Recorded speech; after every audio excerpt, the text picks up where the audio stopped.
welcome to The Shift. Thanks so much for having me. I really appreciate it. You are a great person to have on a podcast that's called The Shift because you've done several of those.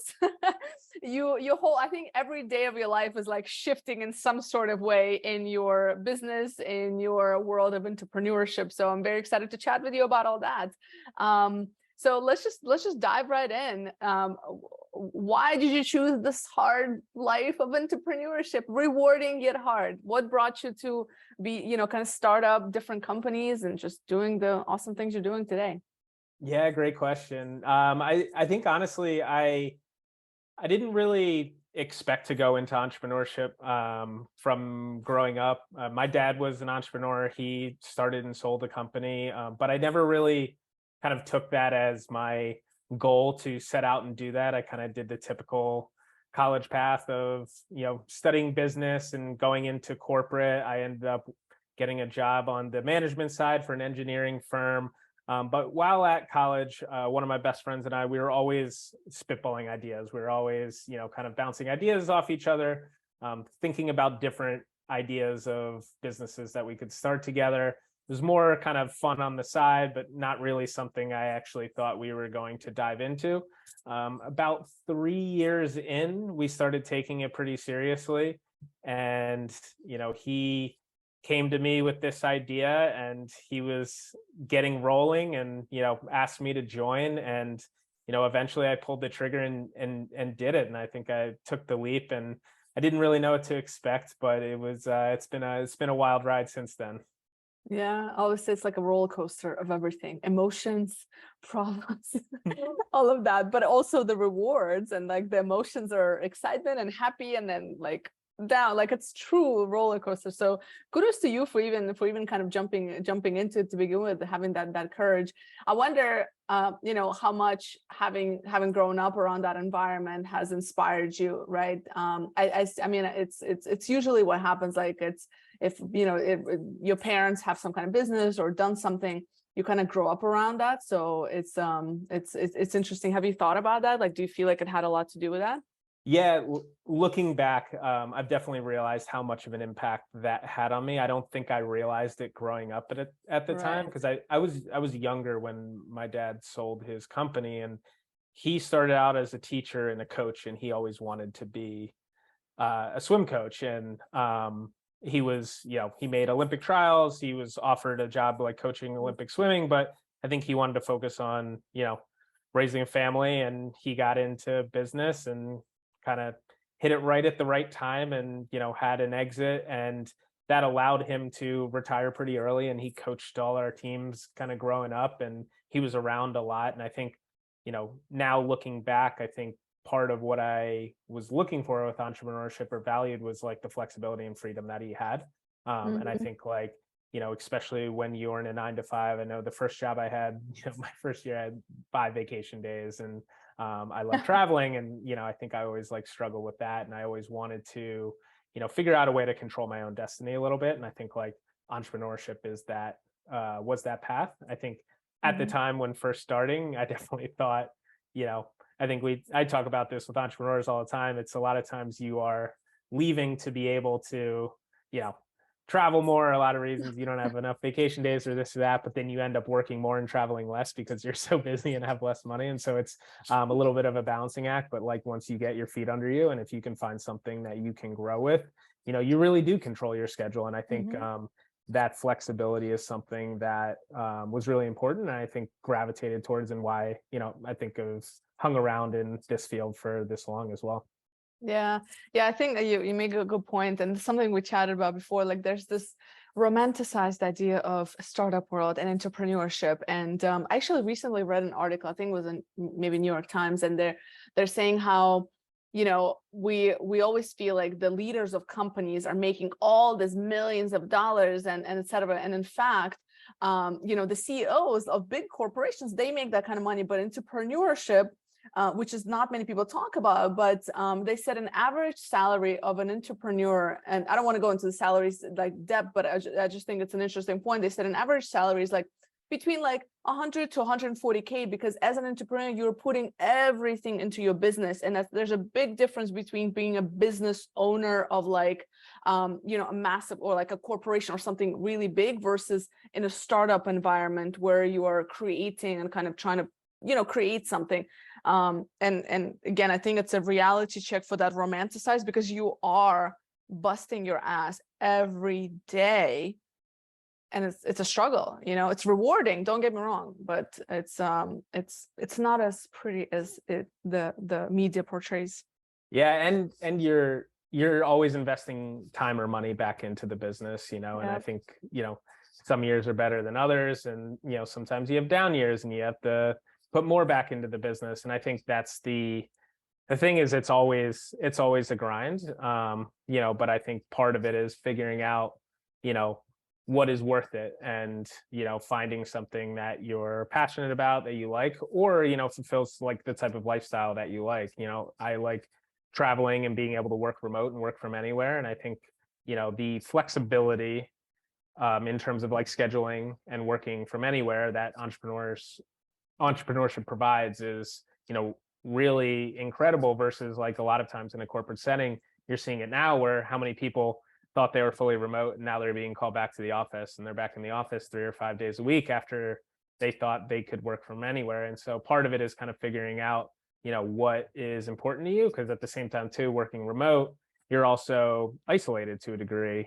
Sometimes you miss the days going into the office where there's tons of people around that you can interact with in person. And so everything has its like pros and cons, but a big part of it is just figuring out like what's your priorities and what's most important to you.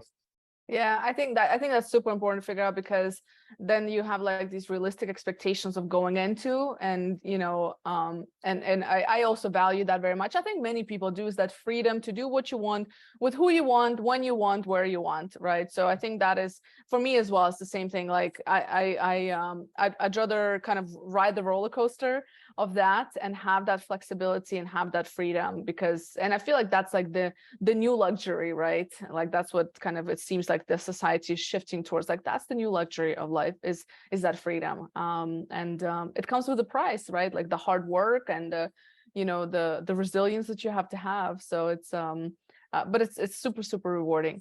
I'm curious, because you've done a couple of different things, and I remember you were like, oh, that didn't work, but now this thing kind of, you pivot and you're like, well, this thing's kicked off and doing quite well. So talk to me a little bit more about your ups and downs so far. Yeah, so our first startup was based in it was a mobile app based in the bar and restaurant space, and it was kind of focused on helping people find specials offered in their area. And so a lot of times bars and restaurants were offering a daily, weekly special as a way to draw in a crowd. Some were posting on social media, others had chalkboard outside, others used their website, but there was like not one central place that you could go to find those spots. And so my co-founder was working as a sales rep for Boston Beer, so he was selling these specials into bars and restaurants on a daily basis, but even he didn't know like what they were, where they were. And so we surveyed a lot of people and found some demand for this, and we were able to bootstrap it and grow it, and we grew to about 50,000 users in our first year and a half. We had 7,500 businesses on the platform, and our goal was to raise a round of funding to be able to take it nationwide. And during that process, we were making revenue, but we were throwing everything back into the business. We hadn't taken a dime out, and we hadn't paid our bills, weren't taking a salary, and we got to a point where a lead investor decided that he didn't want to invest, but he wanted us to build an app for him. And we were like super disappointed and like bummed about it, but we were like, this can extend our runway. Why don't we do this on the side, extend our runway, and then we can keep going with our startup. And so, we did that. And then we had another company come to us, asked us to do the same thing, and then another. And then, we realized there was this niche of startups and small businesses who couldn't afford US development. A lot of times, they're getting quotes for 6 figures for building out, apps and websites. And then they started looking overseas and didn't necessarily know where to go or how to find quality. And, without even realizing it, with our startup, we had built project management processes that we could replicate to help other companies build out their own apps or websites. And so we started doing that on the side, and it snowballed and it became our full-time business. And we've been doing that for the past seven years now. We probably worked with over 200 different companies on different projects, and it's been a fun journey. Got to see a lot of amazing companies and work on, different types of things every day. Yeah, it's interesting how I'm sure it was soul crushing at the time, but then like, and that's part of it. Is like trusting the process, I guess, if you want to call it. I don't know, but I can only imagine. But it worked out, But 7 years ago, you probably wouldn't have imagined that you'd be here, right?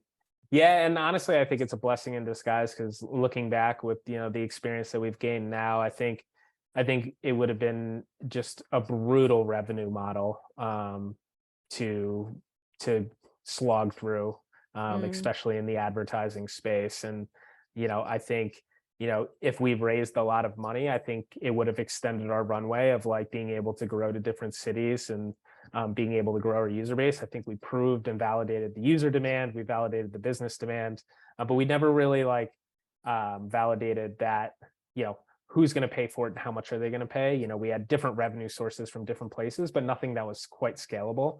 And so I mm, think even if we did get that investment, that would have extended our runway out a couple of years, and we would have kept, beating our heads against the wall trying to, fight this. And I think, at the end of the day, sometimes you realize there's a reason why that doesn't exist in the market yet, and, yeah, that's such a good sometimes point. Yeah. users is half the battle, but, who's going to pay for it, and how do you build a sustainable business? And so I think, ultimately it was a blessing in disguise to be able to pivot to a business that, we could monetize off of day one, didn't Yeah. require investment. And yeah, it was just it was pretty fortunate for us. Yeah, you made a good point around like there's a reason it doesn't exist, and I think that's the hard part, right? Because sometimes the reason it doesn't exist is because nobody come up with it, but sometimes it's because it's not a feasible model, So it's that's tough, and you'll never know until you experiment and try it, right? And sometimes like you can do everything right, and then you miss this one thing, and it's a journey. Like it takes, you're there for the long haul if you're going into just starting something in general, right? So it's a good point. Something else you mentioned is around investors, and I think that's another thing that's a little bit romanticized, as people think, oh, investors. But talk to me. I mean, based on kind of your experience, I know now you don't have investors now, from what I understand, right? So you're just which is awesome. But talk to me about any experience you had with investors, and like, what is it like to work with an investor? Like, what are the expectations there? Yeah, so when we first got started with our original startup, we did raise a small friends and family round. So we kind of, had it was more of our network of people that, kind of believed in what we were doing, more believed in us, Mhm. and kind of took a flyer. And it was, at the time when you are, starting a startup, it's it's really just kind of like an all or nothing bet. And definitely feel like super fortunate for kind of the people that, kind of gave us that opportunity and gave us that shot. And and then we were also part of an accelerator program that gave us like a $25,000 convertible note, that kind of extended our runway to work against. We put in our own money. So that was basically kind of like our core investment that we had to work against for, year and a half, 2 years with that initial startup. And, we spent, in the beginning, we kind of had that initial tranche. And so it allowed us to focus on, getting the app built, getting it out there, marketing, talking to users, iterating, and really improving. We were like really focused on kind of the numbers that mattered most to us. We were like retention, in terms of like weekly active users, monthly active users, and just really focusing on talking to as many users as we can, figuring out what they liked about the app, what they didn't like about it. We were really focused on user experience, and it helped us kind of continually grow those numbers. And we saw those keep growing.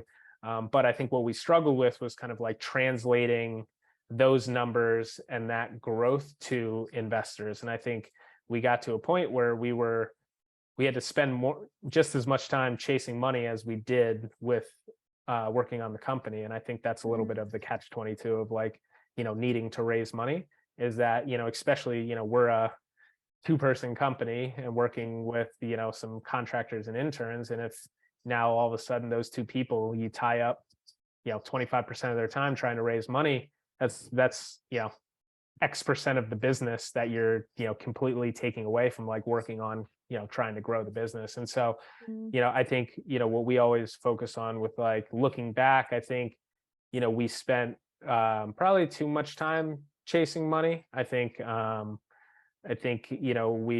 if, when I look back of like things I would have done a little bit differently is like, I always recommend people to read the book Lean Startup, which is by Eric Ries. So it really focuses on, starting simple. And so like before you build out a product, talk to, as many potential users as you can in terms of like understanding the pain point, understanding what they need, how they're going to use it, how much they'll pay for it, build as simple of an MVP as possible, put it out there, and then see how they use it, track the data, talk to them, and then build, the next iteration on top of it from there and the next one from there. Because I think what happens is, sometimes when people are building businesses, they want to build the perfect product.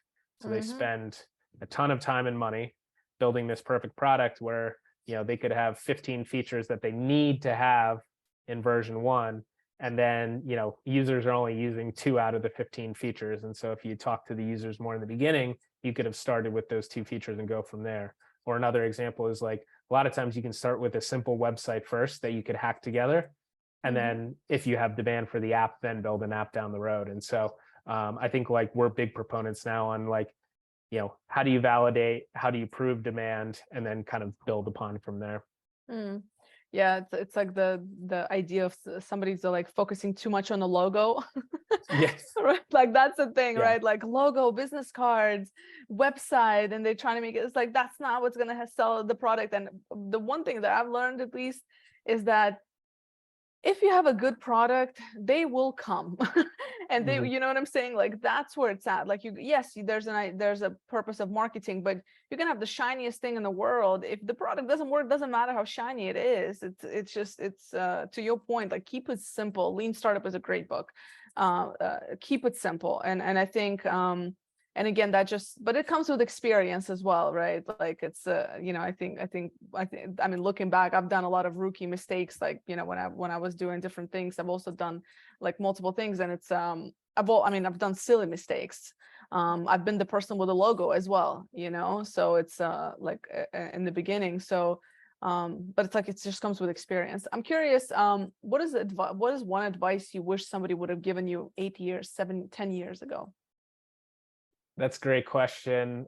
I would have to say, I think something that's like super important is to, you don't have to say yes to everything or take like all the advice that you're given. I think, especially in the startup space, I think there's a lot of noise. I think a lot of people want to give opinions. And I think like really understanding like who's giving you that advice and are they experts in that space. And I think like we, spent a lot of time building up a lot of mentors, which I think was like super helpful. There were a lot of people that guided us in the right direction. I think like what I always recommend to people is like, don't be afraid to ask people just for advice and help. Cause I think there's a lot of people in this space who are just like willing to give their time for free just to help. But I also think there's a lot of like, if you're asking for like too much advice, then sometimes, you're spreading yourself too thin and you're not actually like focused on, kind of like the core of the work. And that kind of goes into like our new business, like Founders Approach, where we're building apps and websites for other people, is like in the beginning, we didn't want to say no to anyone. So we took on any and every type of project or work. And so we got in, we didn't specialize in anything because we were taking on too much. So we were doing digital marketing, we were doing development, we were doing consulting, we were doing design. And I think like eventually we were able to like narrow down and like find our niche. But I think it's like super important sometimes to really like understand what your core focus and competency is, and then really like double down on that and be able to focus in on that. So follow-up question for that, would you have listened? I think I'd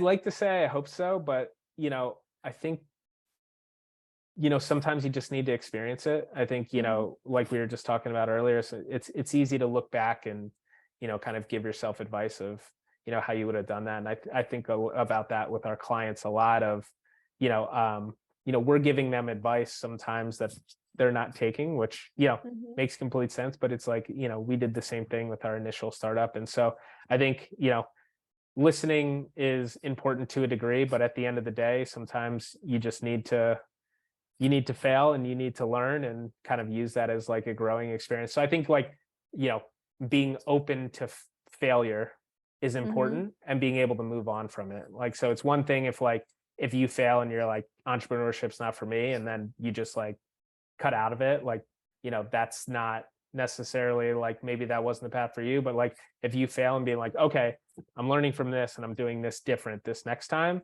I think that's what makes successful entrepreneurs.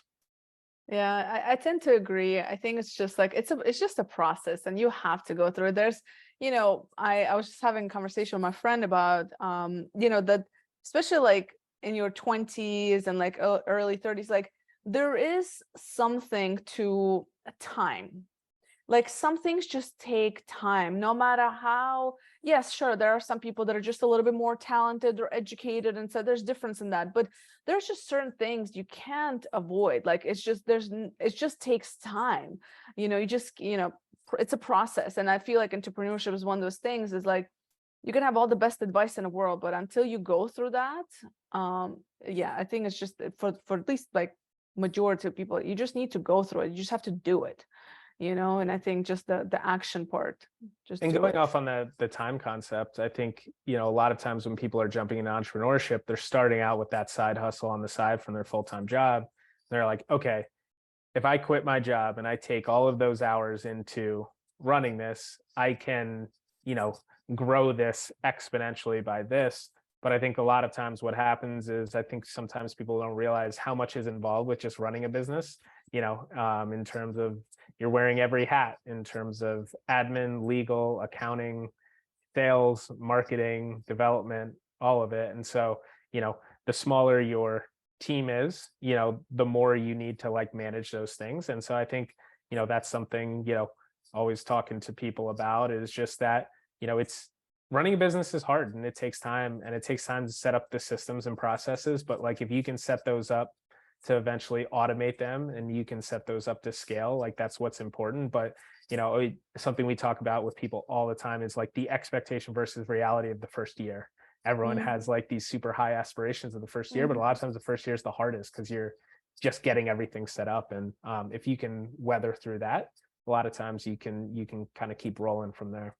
Yeah, it reminds me. I remember my business partner, we used to get into these arguments, not arguments, but like debates, because I'd be like, listen, we just need to outsource this. I cannot learn another thing. Like my brain is done. Like I do not want to learn another thing that I have to do. Like, what is this? Do you know what I mean? I was like, can we just, I was like, I'm not this person. I don't want to learn it. But it's like you don't have a choice, and we would always, I'd be like, do I have to do this? And like we would always have these debates like in the first year, and then of course he'd be like, Elena, you have to do this. Yes, so I'm like, fine, but it's exhausting because you're like, you're wearing different hats, and sometimes you don't know what the hell is going on with this hat. You never wore this hat before, but you don't, and it's like, even if you were to hire somebody, which we also tried to do, and then we realized, because he wanted to prove me wrong, which he did, but he was like, okay, we're gonna hire somebody who's gonna teach them. Do you know what you want from them? I'm like, good point. I don't know what I want from this person, because you don't even know what you need, and you have to be at least know some information about that thing. So it's yeah, it's just funny. As you were talking, I was like, that situation always comes to, we laugh about it all the time now. But yeah, it's nice to be in a place where you can just hire smart people to do things for you, but it just doesn't work that way. Yeah, I mean, So, you need to do it first yourself to be able mhm. to, know what you're looking for and know how to train someone to do it. And so it's like, even in a realm where you're like ready to outsource, you'll have to put in the first 3 to 6 months yourself anyways, just to get to a Yeah. point where you're comfortable enough to document and train someone else to do it. And so I think, that's the thing where it's like, even if you're hiring to help save you time, that time just gets shifted into another place. Now you're hiring, now Training. you're Yeah. managing, and now you're training. And so you're Yeah. like, sure, you're not doing, you know, cold calling, lead management anymore, but now you've just picked up this other thing. And I think that's what I think sometimes gets a little bit missed, is that, you know, as you grow, people think about scaling to take yourself out of the business. But I think, if you're actually looking to like scale a successful business, usually your time gets just transferred into something else. Like there are times like you can fully automate, certain things, but a lot of times in order to automate that, it takes time and effort to get there. Yeah, and it's that person, it's hard to let go as well, because that person, like, they don't know your business like you do, and it's your reputation essentially, because in the beginning you're building a business based on basically your reputation in the beginning. Like, they don't Mhm. know the product, it's really the person that they're like willing to do business with, and like your mission. But I'm curious, how have you changed in the last 10 years? How has it changed you? Mm, that's another interesting question. I think I've changed a lot about how I think about work. I think, the early startup days were so much like about, you know, working and as much as you can, moving as fast as you can, and like just building quickly. But I think at those times I was working crazy hours. It was like making no money. And then, but like I was like really enjoying like the process of learning. And I think, as I've gotten older and time's gone on, I think I've thought a lot more about like work-life balance and how I want work to integrate into my life. And so, I think the older I've gotten, the more my priorities have changed. And I think priorities will always change.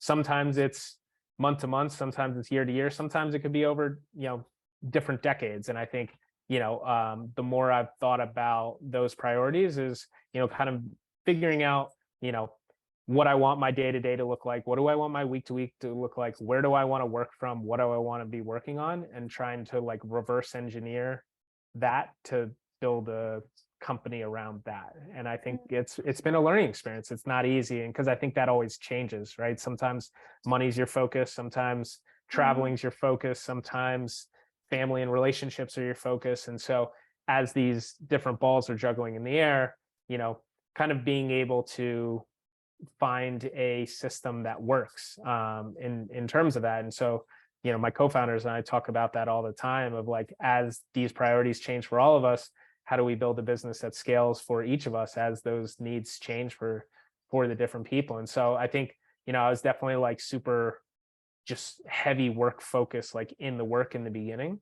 And I think because I didn't have a salary for so long, like when we first started Founders Approach, I was just trying to get financially stable. I had Mhm. no money left. I just was like at my wit's end. And so like everything was about stability. And as like I became more financially stable, I became more interested in, being able to travel more because I hadn't traveled in so long. And then so I started doing, you know, traveling and working remote. I, worked Mhm. for a month from Costa Rica, and kind of was able to experience that. And then so like as time's going on, I'm trying to figure out like, okay, like now that I've been doing Founders Approach for 7 8 years, do we want to keep working on the same projects, or are there new projects that we want to work on? And like, where do I want to work from, and what does my day-to-day need to look like? And so I think part of what has changed is just this expectation that you need to work a 9 to 5, or like, you need to work a set amount of hours, or you need to always be busy. I think I'm trying to constantly change and evolve of what do I want my lifestyle to look Mm. look like around work and in my life in general. Yeah, I like that. And how are you managing I guess, like, what is your day like in terms of routines and habits you have to keep you productive and sane and hopefully not stressed out? Like, how do you take care of yourself Yeah, on I a daily think basis? it's working from home definitely makes that difficult because your home is your office, and sometimes it can be hard to turn off. You can keep working. And I think that's especially hard in a services business, because like sometimes when you stop working, you're like literally taking dollars out of your pocket. Hmm.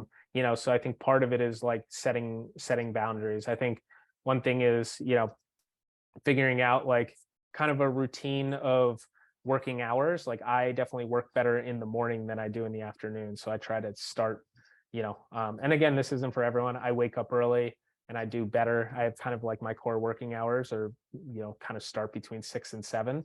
But then, I end earlier in the afternoon, and then I try to use that time in the afternoon to get outside, whether it's, a workout, just walking around, just like something to get me out of the apartment. I think being able to, you know, kind of create that separation of space and like work out, I think has been like really important in terms of like getting into a routine there.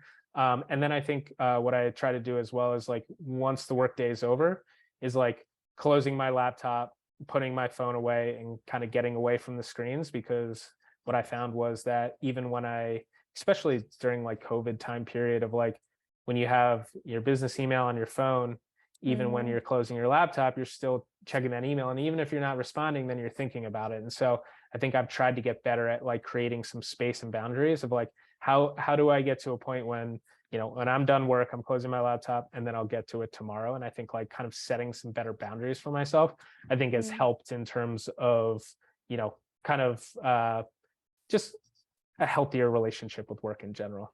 Yeah, that's important. That's important because you can, especially if you enjoy what you do, you can just like go down the rabbit hole real quick.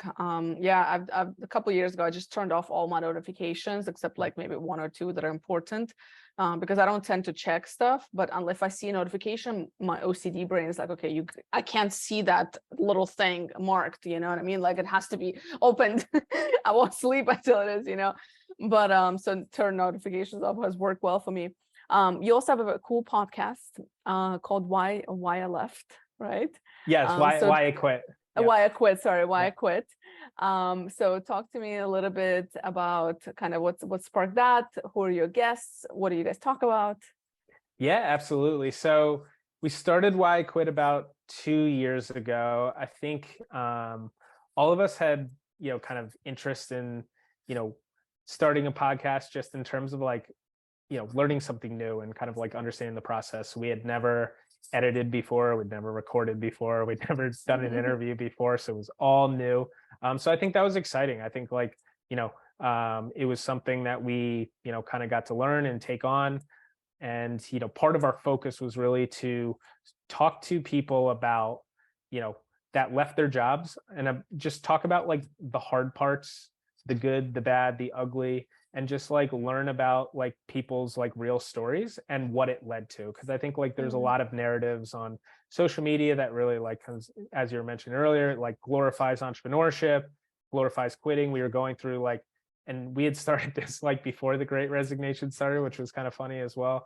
And so I think you started seeing this narrative of like all these people quitting, but there wasn't really talk on, why people like how to quit, what's the best way to talk to your boss? Like, how much should you budget if you're going to quit? Like, should you quit without another job? Like, what's the first year like if you're quitting to start a business? And so what we wanted to focus on was like a lot of different types of stories. And it didn't have to be just entrepreneurs. We talked to people that, just completely changed careers in terms of like someone went from government contracting to becoming a tattoo artist. There was, another person that quit and traveled in South America for 6 months. And then he came back and he ended up finding a niche and starting his own business. And, there's someone else that went back to school and switched careers and now they love the new career that they're in. And so, I think we didn't want to just focus on like, oh, there's this person that started this business and now they're super successful. We wanted to be like, hey, tell us about like why you quit. Tell us about the hard parts. What was it like that first year? And then kind of, tell the stories of what that led into. So we've been doing this for about 2 years now. We have 46 episodes out, and yeah, we've met some really amazing people. And so if anyone's looking, you can go to whyiquit.co. We release episodes once a month, and yeah, it's been a fun learning experience. Yeah, I love podcasts, obviously, but I love, I think it's a great learning experience. Like you said, it's just, you learn so much about yourself and about other people and the stories, and it's just brilliant. I love it. I'm curious, what are you excited for the next year? What are some things? Yeah, over the next year, something definitely excited about is I know, so I have two other co-founders, Phil and Cole. So we're excited about, we're working on a lot of different projects right now. So we have, I think the one thing in the agency side with like software development, the nice thing is like we get a lot of new clients who are working on some like amazing projects. And we've been working on some projects in the social entrepreneurship space. And so like something that's been like really nice to see is like projects that are having an impact. And yeah, I think, a couple other things is like, we want to use Founders Approach as kind of like our baseline business, but we want to keep trying different things on the side. Like we were talking about, we started a podcast. We also started a business pre-COVID called Go Working, where we did remote trips with entrepreneurs. So we would have groups of 12 and we would travel to a different city for 5 days. We'd work together remotely during the day and do stuff at night and explore around. We had done 3 of those trips and then COVID hit, and our goal is to bring that back. And so we definitely want to keep trying different things like that. And so I think, the 3 of us talk a lot about, what do we want our day-to-day to look like? And then what do we want, the type of work and projects we want to look like? And so I think we're excited to keep experimenting, keep trying, and just kind of see where it goes. Yeah, please send me an invite once you bring that one back. That sounds like so. I know I can already think of like numerous people who'd be like, sign me up. I love that.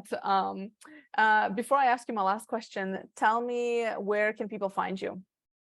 Yes. So my name's Dave Phelan. That's Phelan. You can find me on LinkedIn.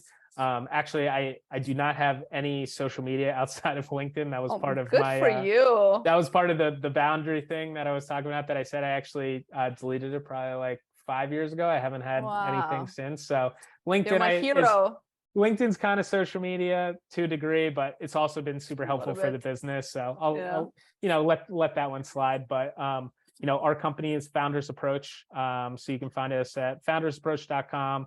We're on LinkedIn as well there, whyiquit.co for the podcast, and then goworkingtrips.com for to tune in for some new trips. But yeah, if anyone is even just looking to chat about different technologies, ideas, I'm always glad to just kind of chat through the process of building an app or a website, or just brainstorm different business ideas. So if anyone ever wants to reach out, I'm always glad to chat on anything. And I'll make sure to put all that in the show notes as well. Are those trips going to be US based or international? What do you just curious? I'm already preparing. Yeah. The first few were US based. Okay. So we did like Miami, Chicago, and the one that got canceled right before COVID, we had one booked to Puerto Rico, but that one got canceled. But I definitely see some if we get it back up and running full swing, I could see some international ones on the horizon as well. Yeah, that's awesome. Sounds like a great idea and time.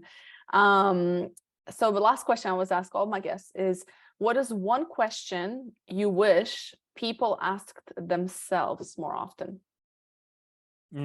So I think I would go back to something I was like talking about a little bit earlier about like time of like, how do you want to spend your time? And I think if you looked at that on a micro level of like a day to day, I think it would kind of help reverse engineer the life essentially you want to create. I think too many times people focus in on what's the perfect job, or what's, where do I want to live, or all of these things. But I think if you focus on, at the end of the day, like I think time is the most important resource that we have. And if you focus on how do you want to spend your time, you can start thinking about like, what is the thing, or what are the things that kind of fill my cup, to figure out like the things that I want to do. Because I think at the end of the day, the grass is always greener, even if you have the perfect job that's, the perfect culture that you want, but it's in person, you're jealous of the person that's traveling all the time.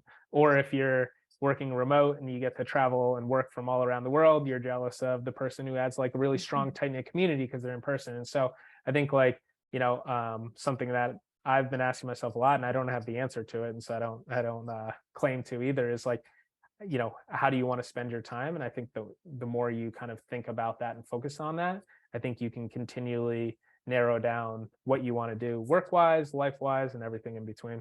I think it's very practical and powerful question for sure. Well, Dave, thank you so much. I will see you the next trip that you guys are going to be doing. Sign me up. I appreciate your time. Thank you for coming on the show. Thank you so much. And I'm excited to check out some episodes of this podcast as well. I really appreciate you putting this together.